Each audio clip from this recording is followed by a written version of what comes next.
Bonjour, bonjour à tous. Bonjour tout le monde. Bienvenue, bienvenue à ce webinaire. Donc, on va parler aujourd'hui sur les réponses des reviewers. Donc, on va donner quelques minutes pour que les gens arrivent.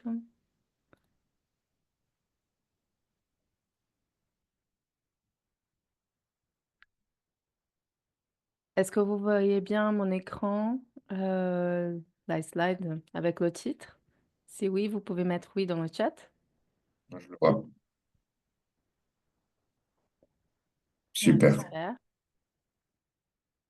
Ah, et si, juste pour voir un petit peu quels sont vos domaines d'études, si vous pouvez mettre voilà, quel est le domaine d'études de votre recherche actuellement? Sciences de la gestion, psychologie du sport, communication, agronomie, biotech végétale, épidémiologie, la physique médicale,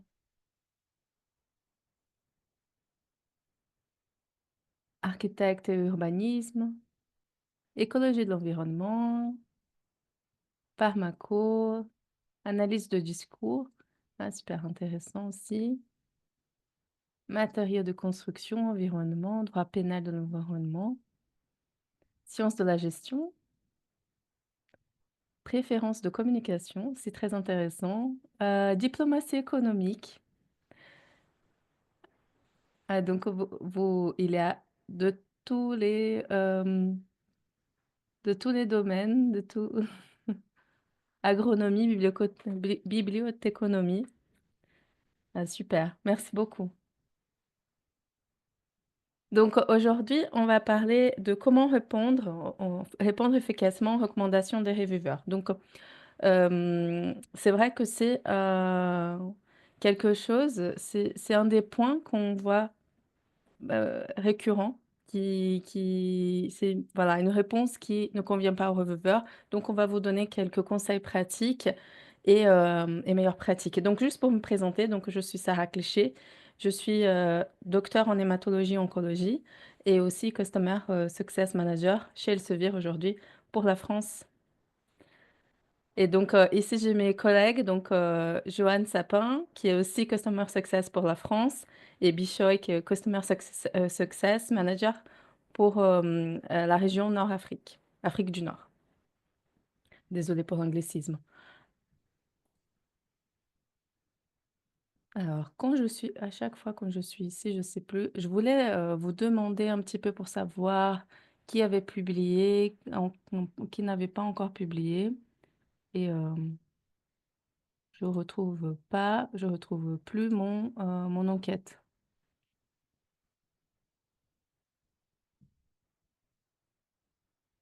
Bon, peut-être on va faire par le chat. Qui a déjà publié? Ah, voilà, merci. De rien. Je l'ai relancé. Voilà, donc quelques minutes pour savoir. Ah, il y a des gens qui ont déjà publié beaucoup, beaucoup, beaucoup. Donc voilà, une minute, on arrête le quiz.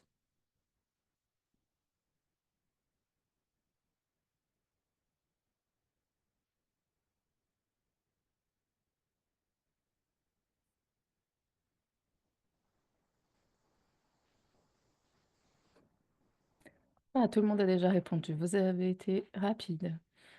Donc, la plupart d'entre vous sont en cours de préparation d'articles. Il y en a quand même à peu près 27% qui ont déjà publié un, trois articles. Donc, vous avez déjà de l'expérience sur les commentaires que vous pouvez avoir. Et puis, on a aussi 11% qui ont déjà publié, 6% ont déjà publié plus de 10 articles et on a 5% entre 3 et 10. Donc, ceux qui ont déjà de l'expérience, n'hésitez pas aussi à partager votre expérience si vous voulez ou à rebondir sur certains points, lesquels vous trouvez aussi, lesquels vous pensez qui pourraient être le, le plus pourrait plus vous aider par la suite, et en tout cas, et aussi pour, je vais partager les résultats. Et et voilà, pour qu'on puisse tous en discuter ensemble, comme ça. Bon, alors on va commencer sur le vif du sujet. Donc ça, c'est ce que je vous propose aujourd'hui. On va voir rapidement le processus de révision par les pairs, surtout pour ceux qui n'ont pas encore publié. Vous le connaissez déjà, mais c'est juste pour avoir les différentes réponses qu'on peut avoir. Donc voilà, les différentes possibilités de réponse, comment adresser les commentaires, conseils pratiques et la réfutation. Et puis après, comment structurer la lettre de réponse à l'éditeur. Et on va voir quelques questions fréquentes qu'on doit avoir en tête au moment de soumettre. Donc ça, c'est des problèmes récurrents et juste pour renforcer, en fait, cette présentation a été faite avec les retours des éditeurs. C'est pas mon retour, c'est pas mon retour à moi, donc avec une communauté scientifique pour mettre ensemble tous ces conseils pratiques. Et donc là, c'est pour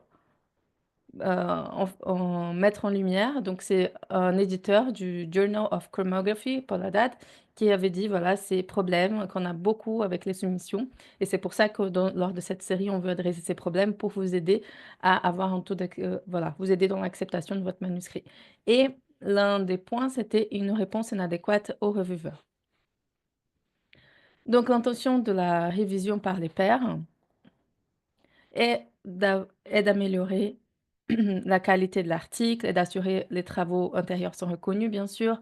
Et, et donc, vous aurez voilà, les reviewers, ce sont des experts dans le domaine en question du travail, déterminer l'importance des résultats, évaluer l'originalité, l'importance du travail et mettre en évidence toute omission dans la liste de référence et tout problème éthique.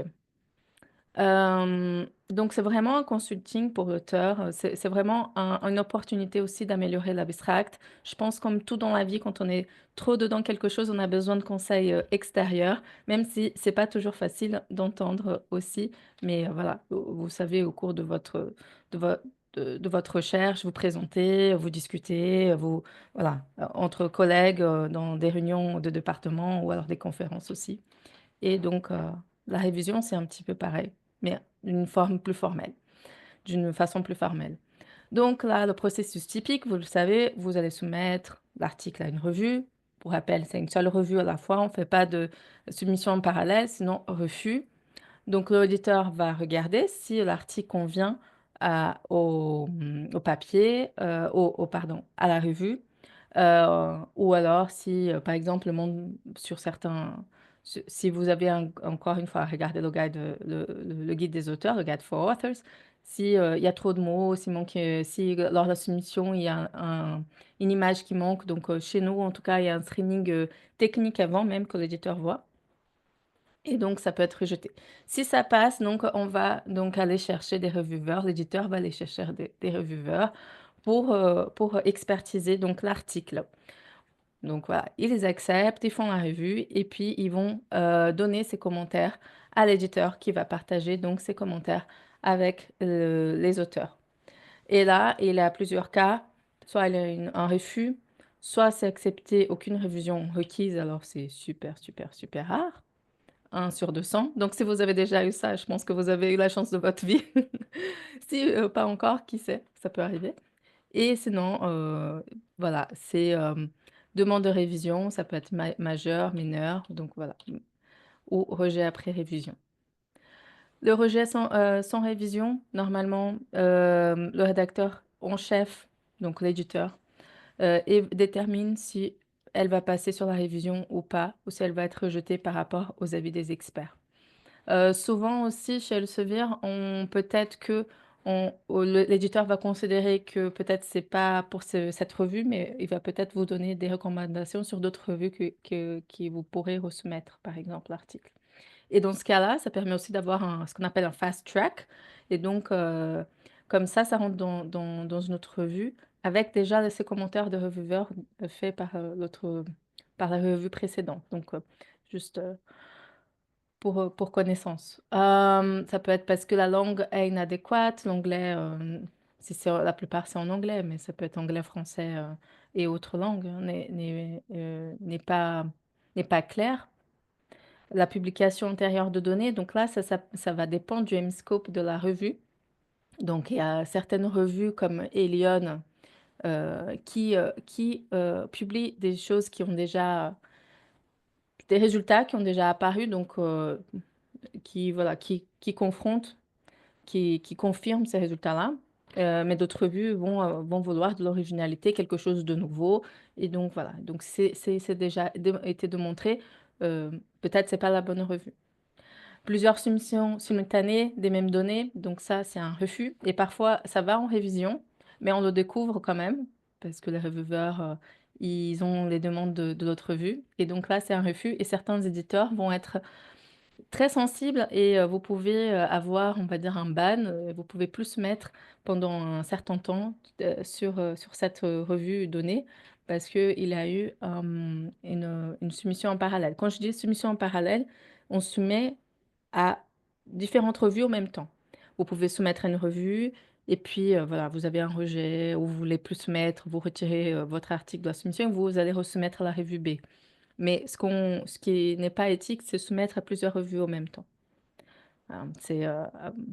C'est dans la charte de la COP, qui est la Commission internationale de l'éthique des éditeurs. Et donc là, je vous laisse lire. Donc c'est Robert Blackburn, qui est un éditeur en chef à cette époque de l'International Small Business Journal, qui avait écrit voilà, ce que les éditeurs regardent donc, ils regardent brièvement pour vérifier le format, la longueur, la clarté, la discussion, etc. Et ça vaut le coup d'aller plus loin. Donc, le plagiat, c'est quelque chose qu'on voit systématiquement lors de toutes les soumissions. Donc, même dans l'autoplagiat, certains éditeurs ont différentes sensibilités à ça, mais juste pour que vous voyez, vous sachiez, l'autoplagiat, normalement, il est toléré, mais pas recommandé. Donc, copier-coller la même introduction, par exemple, essayer de la modifier, surtout de la mettre à jour aussi. Voilà. Donc, acceptation sans révision, alors là, très rare, mais ça peut arriver. Félicitations pour tout le département. Et on attend que ça soit en ligne, les corrections de page. Refusé, rejet, probabilité, c'est la plus, entre 40 et 90%. Ne désespérez pas, ça arrive à tout le monde. Tout le monde est passé par là. Il y a plusieurs reprises même. Et on va essayer de comprendre les raisons du rejet. Est-ce qu'il y a un manque de clarté? Voilà. On va prendre les commentaires des reviewers aussi pour pouvoir poser les bonnes questions, de faire preuve d'autocritique. Euh, Comme doctorant, on est tout le temps en train de faire cette preuve, c'est vrai, comme voilà, dans la recherche aussi euh, comme chercheur. Et chaque retour est bien sûr une opportunité d'amélioration. Je vais revenir à la fin, mais si vous soumettez dans notre revue, ne soumettez jamais comme la première version. Essayez d'améliorer quand même avec les commentaires des reviewers pour soumettre ailleurs. Donc, on a des révisions majeures, des révisions mineures. Donc, la majeure, c'est le manuscrit peut peut-être être publié dans la revue. Il y a des déficiences significatives qui doivent être corrigées avant l'acceptation. Parfois, c'est d'autres manips qui doivent être faites, d'autres expérimentations qui doivent être faites. Implique généralement aussi des modifications textuelles substantielles et des expériences supplémentaires.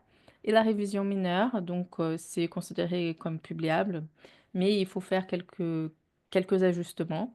Euh, des éléments qui doivent être clarifiés, restructurés, raccourcis souvent. De développer, c'est très rare. Et nécessite des adaptations. Voilà.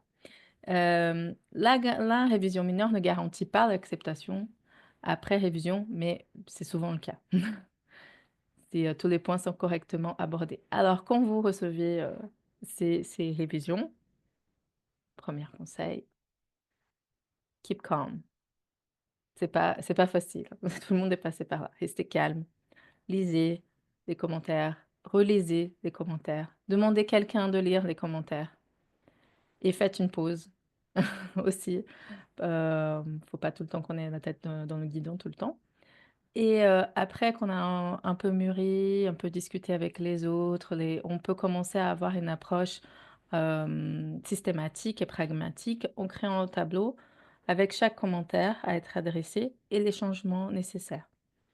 Et donc, on va commencer avec ce qu'on suggère, c'est commencer avec les mineurs, puisque c'est souvent du texte, rajouter une référence, peut-être quelque chose qui n'est pas clair. Donc, puis après le majeur. Ça donne aussi le temps de réfléchir sur ces commentaires-là. Et après, on va rédiger la lettre de réponse. Et les règles d'or, ça semble complètement, je veux dire, normal, mais c'est parce qu'on voit beaucoup, que ce soit d'un côté ou de l'autre, on fait aussi des workshops pour les reviewers. Soyez polis, soyez minutieux, répondez avec des évidences. Donc, restez poli, surtout si vous n'êtes pas d'accord avec le reviewer.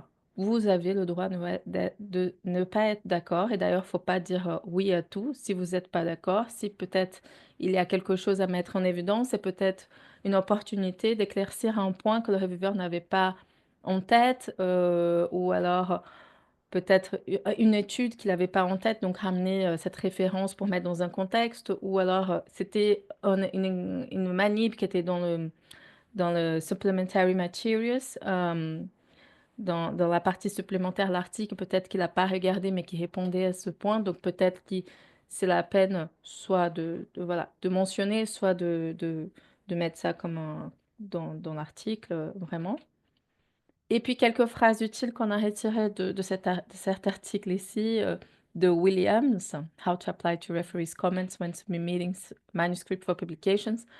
On va partager la présentation, donc vous l'aurez. Donc voilà, des phrases utiles qu'on peut utiliser quand on écrit la lettre à l'éditeur et au reviewer. Donc, we agree with that referee, but we agree that it's an important area that require further research, etc., etc. Donc, je l'ai laissé en anglais parce que la plupart du temps, on doit écrire en anglais. Donc, comme ça vous aide aussi.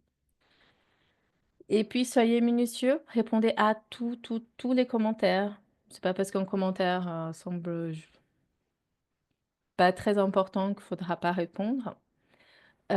Voilà. Clarté et structure, on va venir comment faire ça. Et prenez votre temps pour que ça soit le plus clair possible pour l'éditeur et pour le reviewer. Bien sûr, on va répondre avec des évidences, surtout en cas de désaccord, fournir des données supplémentaires, quel que soit ce type de données, hein, comme des exemples que j'avais faits, et ajouter des informations à votre article, peut-être une référence à une étude qui fait que voilà, ça a été répondu à cette étude, c'est pour ça que vous l'abordez pas, bref. Bon. Sur la lettre de réponse, quelques bonnes pratiques. On va s'adresser au reviewer, à l'éditeur en même temps, donc aux deux.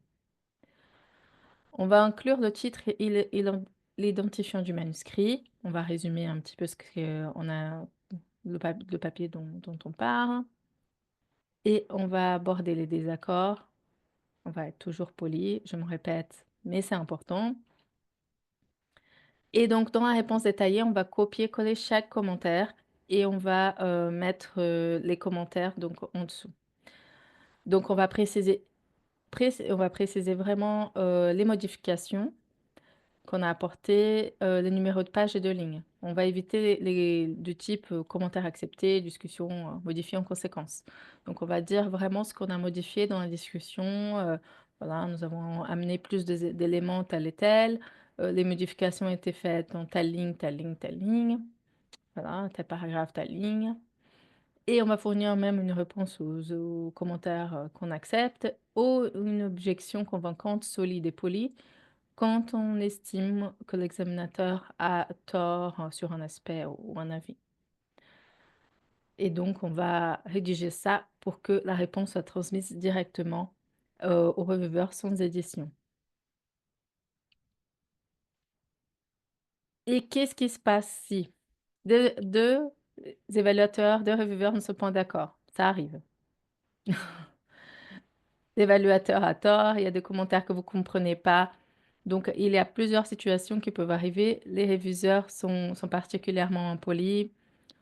On va se mettre à nouveau ou aller ailleurs. Donc, voilà, quand il y a deux évaluateurs qui ne sont pas d'accord, ça arrive souvent. On peut demander au rédacteur, au chef, à l'éditeur, mais surtout, ne profitez pas de l'occasion pour faire jouer une critique. En fait, là, il a plus raison que le biais et aussi n'essayez pas de trouver un terrain d'entente.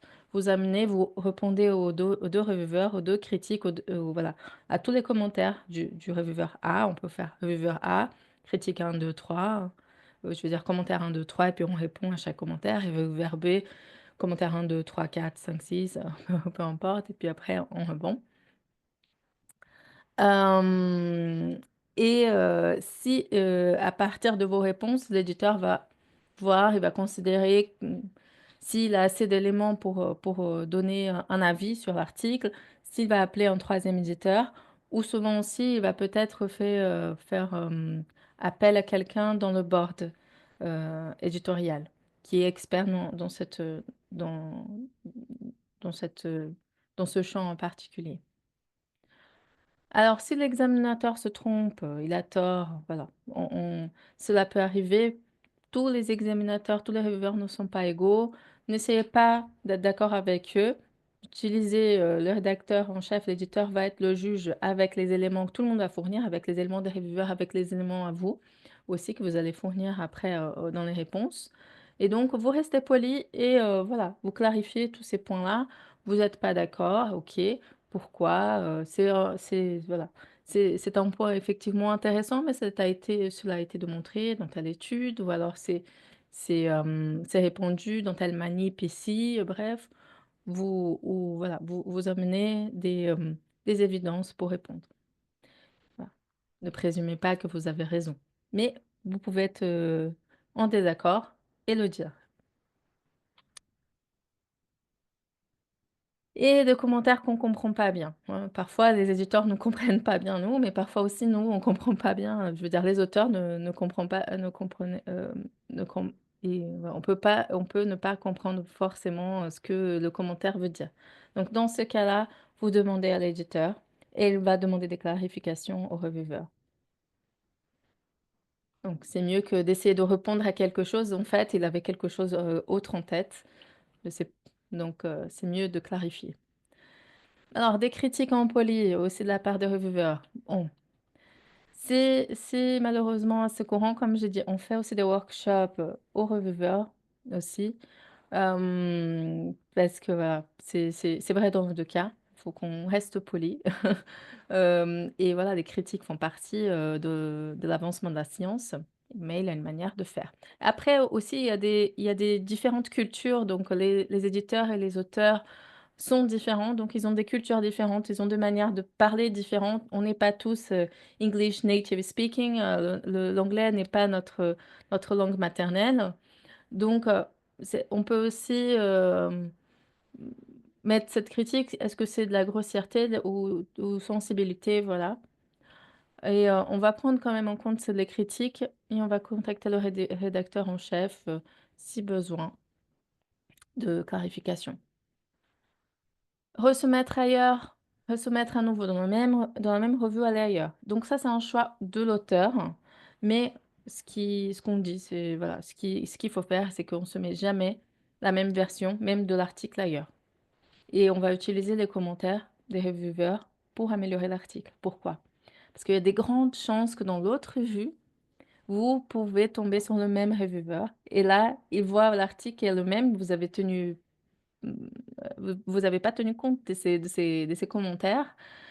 Donc voilà, il va pas commencer dans un bon pied de relire votre article, voire pas du tout, il va juste voilà, vous mettre un refus et puisque vous avez pas eu la peine de prendre ces commentaires en compte. Donc c'est aussi du temps passé là-dessus. C'est voilà, comme j'ai dit, c'est un consulting et on peut le voir comme ça. Et pour améliorer l'article, pour qu'il soit mieux. Et puis on peut voilà, aller, peut-être que la revue était, euh, on peut aller vers une autre revue qui semble mieux correspondre.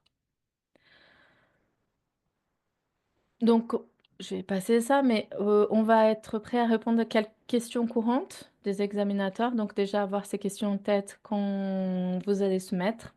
C'est est-ce que le sujet de l'article correspond-il à à la revue?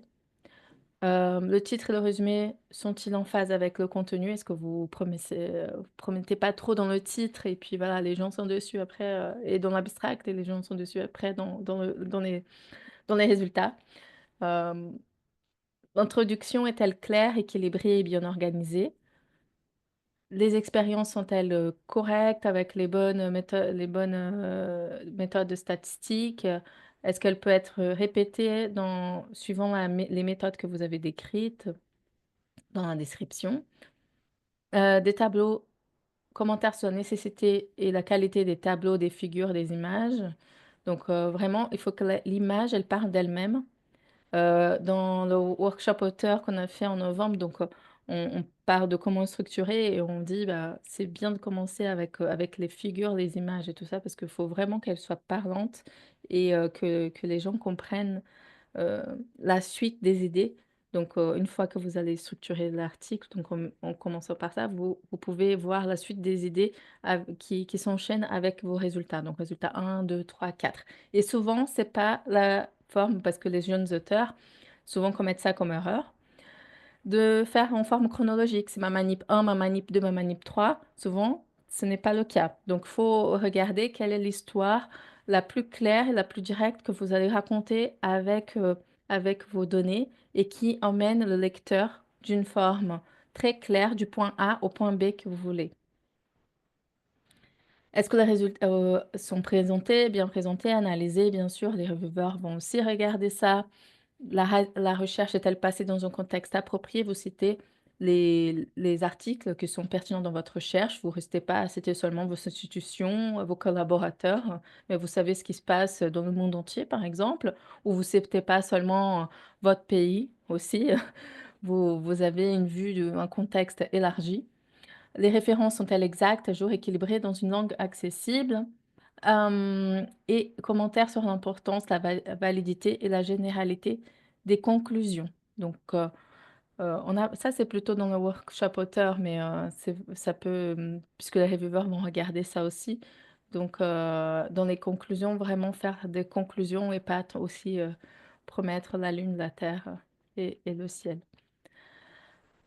Donc, en résumé, prenez du recul après avoir reçu les commentaires et soyez autocritique. Vous pouvez être en désaccord, c'est OK. Ne soyez pas en désaccord avec tout, parce que là, il faut aussi faire preuve d'autocritique. Mais voilà, sur certains commentaires, vous avez voilà, des fortes évidences, vous pouvez être en désaccord. Exprimez cela avec politesse, avec des évidences. Vous n'essayez pas de trouver un terrain d'entente dans ce cas-là. Alors, même si vous acceptez la révision, soyez précis sur les explications scientifiques. Donc oui, vous acceptez ce commentaire, donc vous avez remis dans le contexte, etc., etc. Voilà, vous êtes d'accord. Si vous avez des questions, demandez à l'éditeur. Voilà, s'il y a un manque de clarté sur les commentaires ou alors si vous pensez que vous n'allez pas pouvoir mm, répondre dans le délai imparti, vous pouvez demander une extension du délai de révision, que ce soit parce que les manipes sont trop longues. Donc, vous pouvez demander ça. Et si vous soumettez ailleurs, prenez le temps d'incorporer les avis, d'améliorer votre manuscrit. Donc, j'ai mis des références et lectures complémentaires, si vous voulez, sur ce point. Et donc, on peut regarder les questions. Il y a des gens qui ont des Oui, bons... alors j'ai réussi à en répondre à quelques-unes, mais il y en a d'autres. Alors, par rapport à l'autoplagiat, c'est intéressant. Parfois, on doit reprendre presque mot à mot une partie du matériel et des méthodes décrites dans un Oui. article précédent. Alors, comment on fait à ce niveau-là? Non, le matériel méthode, c'est pas grave. On va pas repenser, voilà, mettre des synonymes sur du matériel méthode. On est tous d'accord. Non, c'est vraiment au niveau de l'introduction, voilà, des autres parties. Matériel et méthode, c'est vrai que c'est pas important. C'est pas important dans ce contexte de plagiat, je veux dire. Donc, si vous avez répété la même méthode que d'autres collègues, que votre article précédent, vous pouvez refaire la même. Donc, en fait, voilà, les éditeurs, ils vont. Quand vous voyez, quand je vous ai montré l'outil, en fait, il y a les parties qui sont euh, coloré, et donc on voit cette partie vient de ça. Donc quand c'est du matériel méthode, il le regarde pas plus que ça, parce qu'on va pas voilà, faire, faire des narrations sur ça.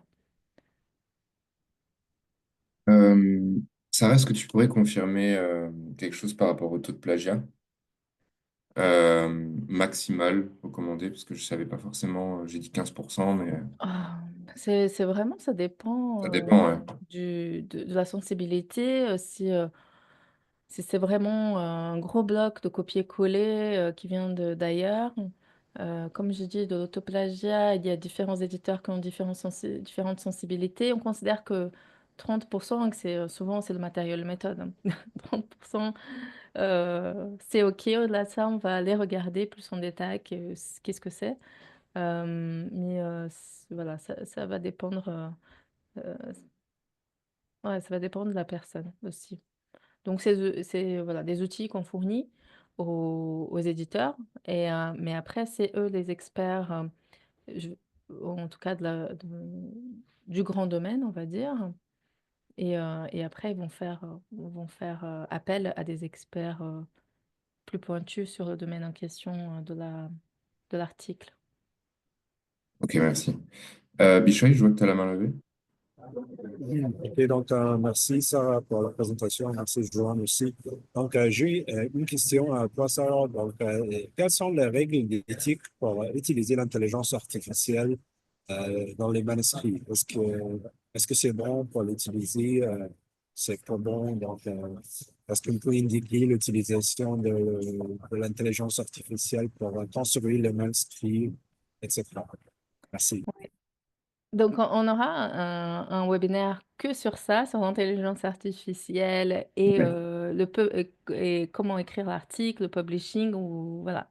On va rentrer vraiment dans les détails, mais en tout cas pour l'écriture de l'article, une fois que vous mettez, alors on va pas demander à l'intelligence artificielle, vous mettez vos résultats, écrivez-moi l'article. Alors ça, ce n'est pas, ça sera rejeté si c'est le cas. Ou en tout cas, si ça passe, après, ça peut être rétracté parce qu'on a aussi un comité d'éthique, etc. Euh, on a vu certaines choses euh, aussi dans les dernières années. Donc, on développe de plus en plus d'outils aussi parce que l'éthique, c'est quelque chose de majeur pour les éditeurs aussi. Donc, c'est un peu la course parce que quand on apprend, voilà, on apprend toujours à mieux tromper. Donc, voilà, on est toujours mais voilà, on développe des outils pour ça. Et en tout cas, pour l'intelligence artificielle, ce que vous pouvez faire avec, c'est vous avez écrit votre article et vous voulez l'améliorer avec la grammaire, etc., ou l'anglais. Ça, vous pouvez faire. Mais vous l'avez écrit. Vous pouvez demander donc à une intelligence artificielle de le faire pour l'améliorer. Mais il faudra mentionner dans les disclosures que vous avez utilisé tel, tel outil pour améliorer la langue. Donc ça devra être mentionné et ça apparaîtra dans l'article. Juste avant de repasser aux autres questions, oui, il y aura une attestation de présence. On vous enverra tout ça par la suite, par email. Sarah, bah, directement, il y a des questions dans Q&A. Je ne sais pas si tu veux les lire à voix haute ou je te les lis, comme tu veux. Ouais, tu peux me le lire. Ok. Alors, quelle est la méthode d'échange dans le processus de réponse? Est-ce qu'il faut soumettre les réponses au relecteur via le site de soumission ou bien par mail directement? Non, chez le serveur, ça sera via le site, hein. Il a tout, voilà, on passe par ce qu'on appelle notre plateforme Editorial Manager. Donc, les réponses seront soumises dans cette plateforme. Après, dans différents éditeurs, il y aura différentes manières de faire. Parfois, il y a peut-être des éditeurs qui passent par mail. Donc là, il faudra voir avec le canal que l'éditeur vous a contacté. Vous restez avec ce canal-là. Je pense que ce sera ce qui fait le plus de sens. En tout cas, chez Elsevier, c'est via la plateforme Editorial Manager. qui est une plateforme aussi utilisée chez d'autres éditeurs. Donc, Donc là, on accumule les questions.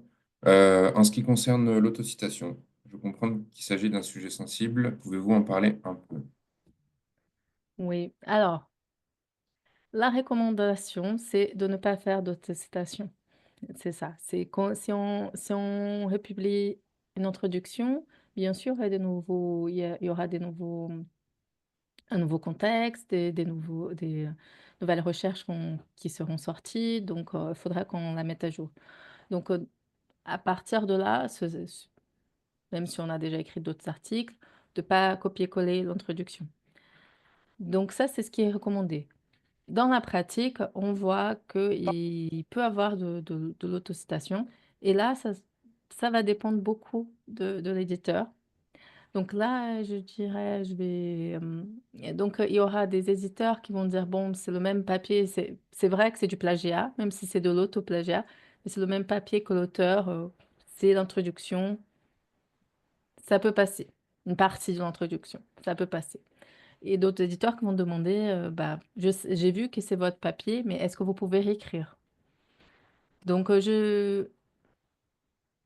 voilà. Et après, il y a peut-être des éditeurs que c'est un peu plus dur, mais ça dépendra aussi, après, je pense, pas que du plagiat, c'est un contexte, mais de la qualité de l'article. Et voilà, si c'est du plagiat dans l'introduction, après, il y a encore un peu dans la conclusion. Alors, si dans les résultats, là, c'est encore autre chose, là, ouais, ça sera pas ça sera pas bien vu.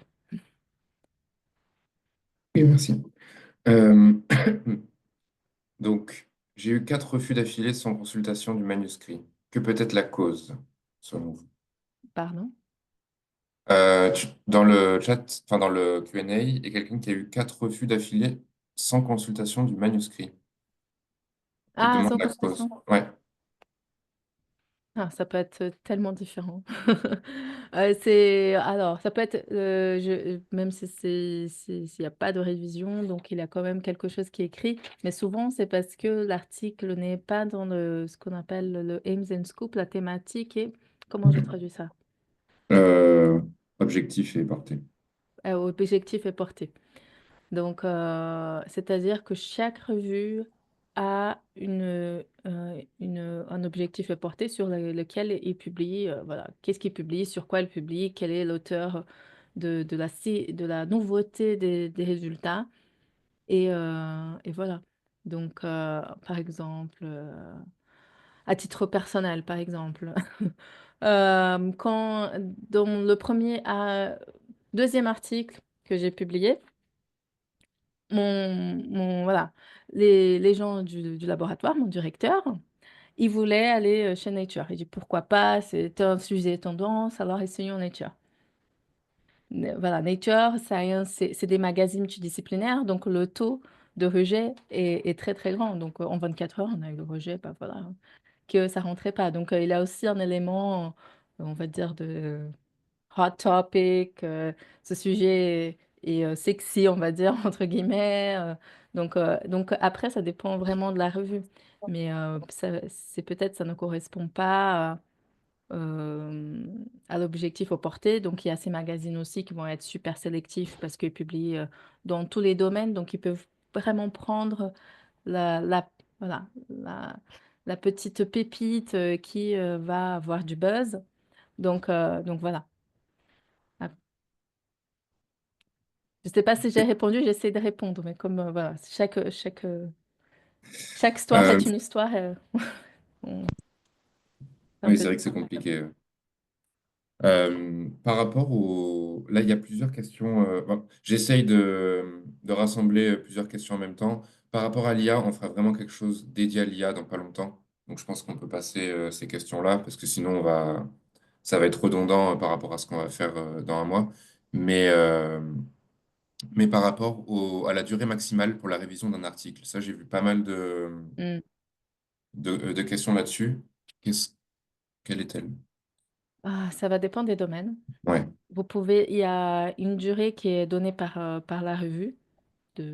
un mois, 2 mois, 3 mois.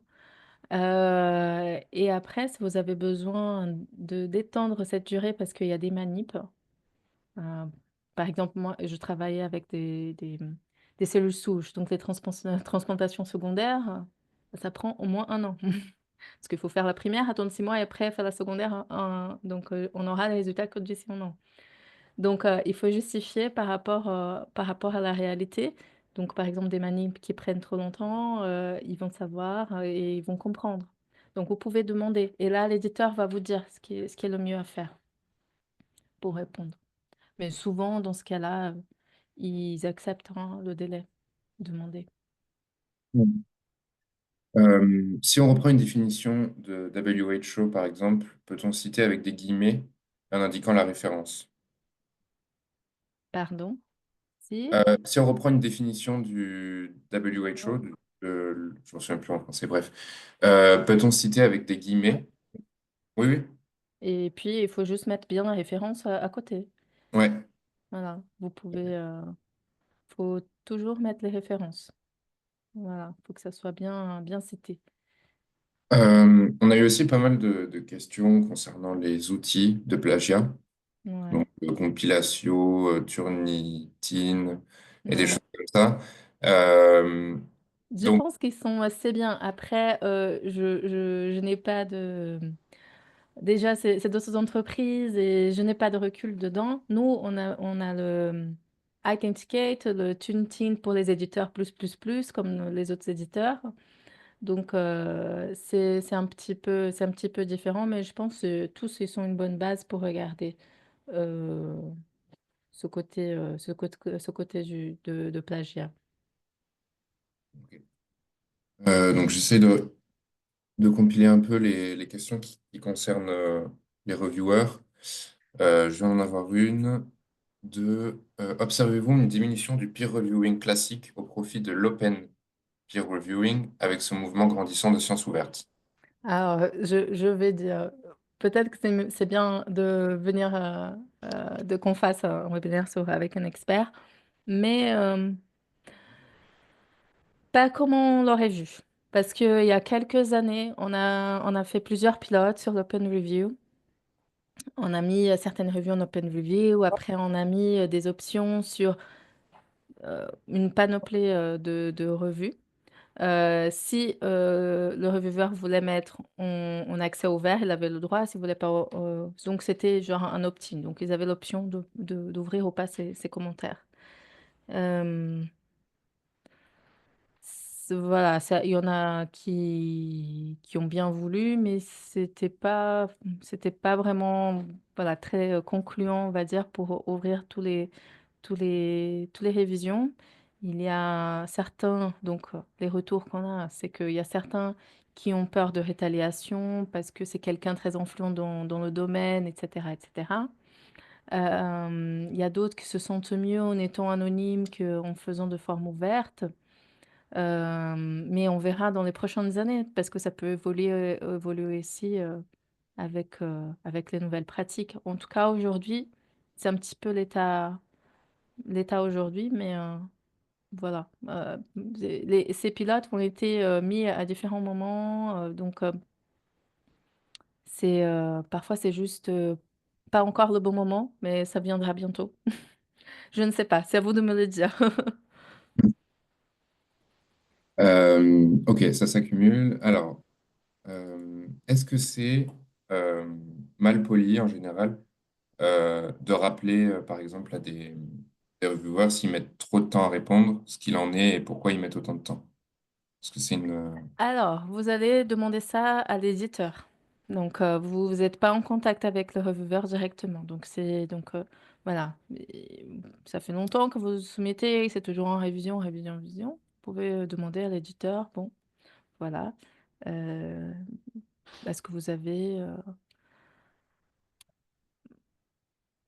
à peu près voilà. Mais voilà, c'est pas facile. Mais voilà, les chercheurs sont pris pour plein de choses.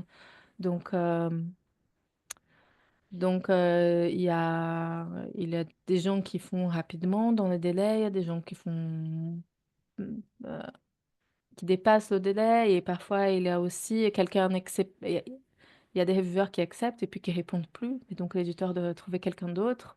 Parfois l'éditeur a du mal aussi à trouver quelqu'un. Il n'y a pas encore eu d'acceptation, donc il a du mal à trouver un reviewer. Donc il y a plusieurs composantes aussi qui peuvent faire que ça prend du temps la révision. Et puis dans les sciences humaines, je ne dis pas. Les sciences humaines, c'est vrai que les révisions prennent du temps, euh, plus de temps encore. Il va être 45. Est-ce que tu veux continuer ou on ferait une session ultérieure, questions-réponses, où on peut prendre un peu plus de temps pour répondre à ça ou je sais pas comment tu veux t'organiser, Sarah. Alors, on peut rester encore 5 minutes, mais avant, pour ceux qui veulent partir, je vais juste vous partager euh, donc, les prochains webinaires, s'il veut bien passer, voilà. Les prochains webinaires, j'ai mis en flèche. Donc, ça, c'est pour la partie chercheur. Le premier, le troisième, c'est plutôt pour les peut-être patrons de labo ou voilà, directeurs de recherche, des choses. Voilà. Euh, ce profil-là, parce que le premier, c'est sur analyser institutionnellement, mais ça peut être votre labo, votre département, etc. Mais voilà, le prochain, ce sera sur l'éthique et la publication scientifique, sur ce thème de workshop pour auteurs. Et après, on aura l'IA et la publication et enjeux réglementaires et éthiques aussi. Donc, on aura aussi un expert qui viendra nous parler, nous présenter tout ça. Et pour ceux qui veulent un certificat, voici les détails du certificat. Donc, vous allez sur researchacademy.com/workshop, vous mettez le code, vous créez un compte et donc le nom du compte, le nom que vous allez mettre dans votre compte, c'est celui qui va apparaître dans votre certificat. Donc, s'il y a une erreur, vous devez du coup corriger votre profil. On ne peut pas vous fournir des certificats, donc il faut vraiment passer par la plateforme. Si vous n'avez pas cette slide, vous l'avez oublié, pas de souci. Demain, vous allez recevoir un email avec toutes ces explications. Ainsi, vous allez aussi avoir l'enregistrement en avant-première sur la plateforme Research Academy. Après, elle sera sur notre hub France et la présentation sera aussi disponible là-bas. Et au niveau Et, de la fréquence, pardon. et donc, je vous mets nos contacts. Donc, pour la France, moi et Joanne. Pour l'Afrique du Nord, Bishoy Aziz.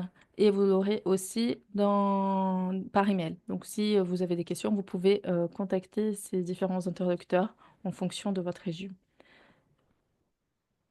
Et si tu Pour la veux, on peut Belgique. prendre 5 minutes. Pour ceux qui veulent, voilà, qui veulent partir, pas de problème. Pour ceux qui veulent rester pour un petit peu pour les questions voilà, 5 minutes de questions encore, vous êtes les bienvenus. Oui.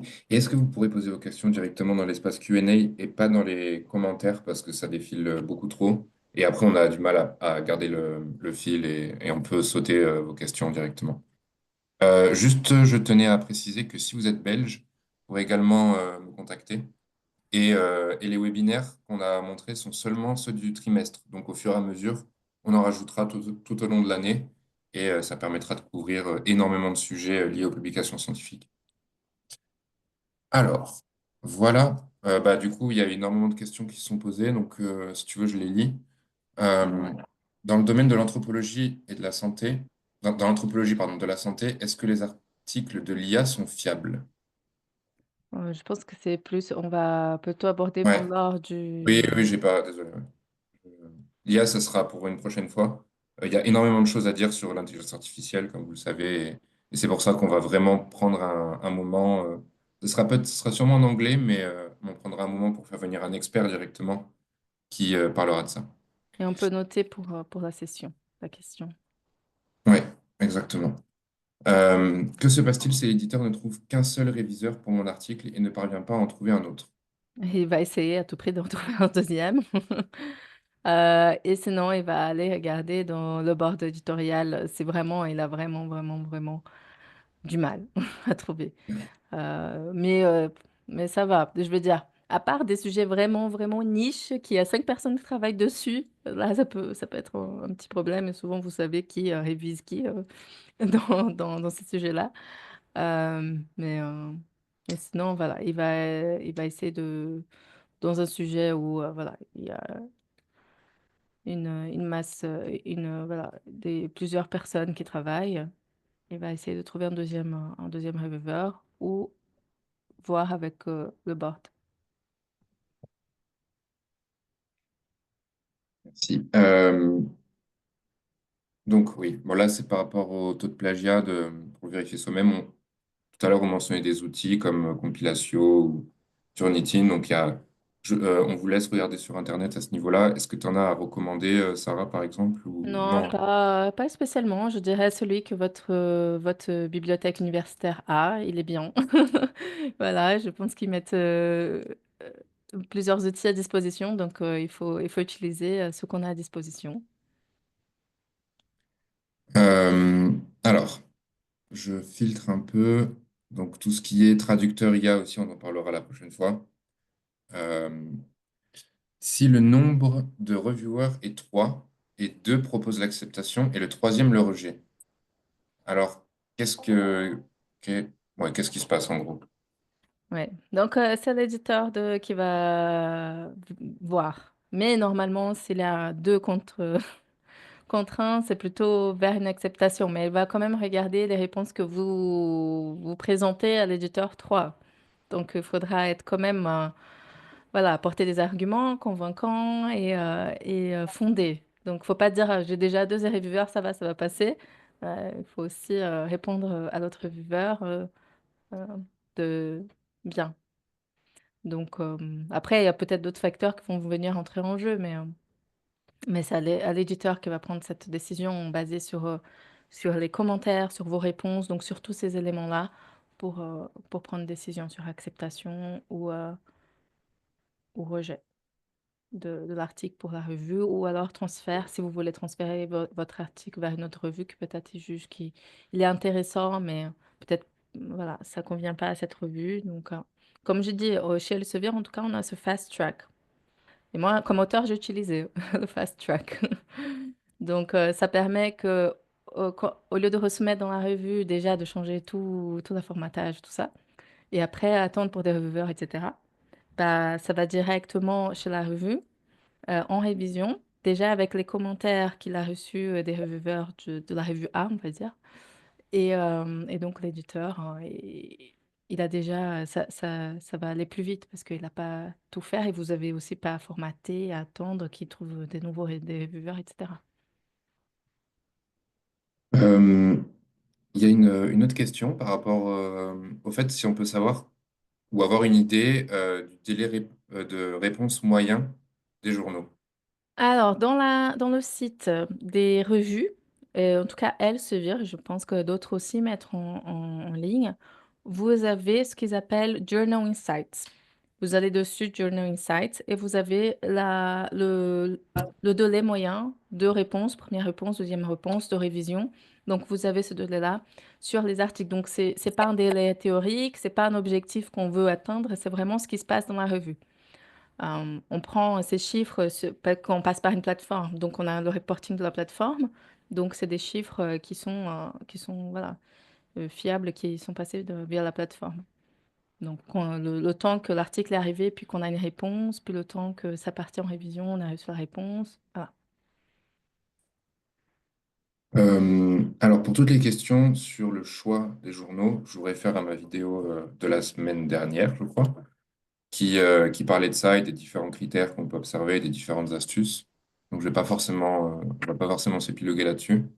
Ouais, exactement, parce que c'est vrai que j'ai parlé des Scoop, mais si vous voulez savoir plus, allez sur le webinaire de la semaine dernière que Joanne a fait voilà, sur est-ce que l'article convient à cette revue? On a parlé de ça Joanne a parlé de ça le webinaire de la semaine dernière. Donc, si vous voulez savoir plus, n'hésitez pas à aller dessus, à le Ouais, regarder. exactement. J'ai mis le lien plusieurs fois dans le chat et dans les questions-réponses, donc je vous laisse le retrouver. Et au pire, vous aurez Ouais. On un peut faire message une par la dernière suite. question et Allez, puis une dernière après, question. on va tous partir déjeuner.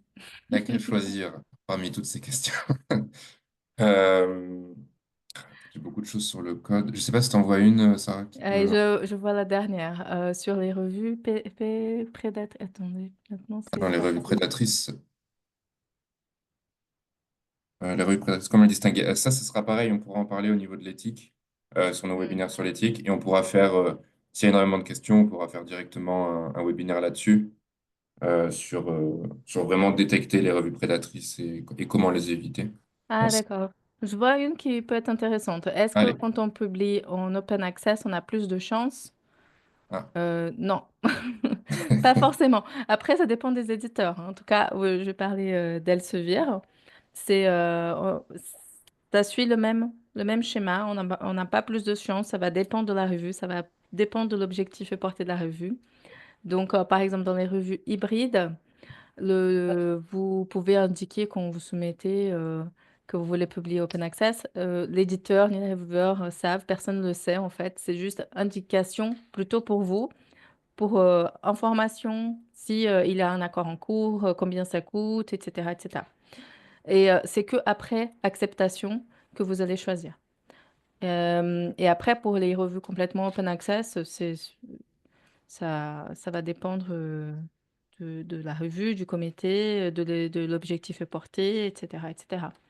Comme j'ai dit, il y a différentes revues sur différents, on va dire différentes qualités, mais j'ai toujours du mal avec ça, de différentes qualités, parce qu'en fait, on va avoir une revue, je vais publier le plus original de ce domaine, le top du top du top, et puis l'autre revue, je vais publier l'original dans ce domaine, pas besoin d'être la cure du cancer. Mais voilà, j'exagère un peu. Et puis, il y a d'autres qui vont dire, je vais publier, cette revue va publier des recherches qui sont fondées, qui ont une bonne méthode, des bonnes statistiques, mais pas forcément nouvelles. Mais peut-être que ça, voilà, dans la recherche, ça arrive, on n'a pas toujours des résultats, etc., même des résultats négatifs. Donc, ces revues-là peuvent publier ce genre d'articles. Donc, il y a différents types de revues qui publient différentes choses et voilà.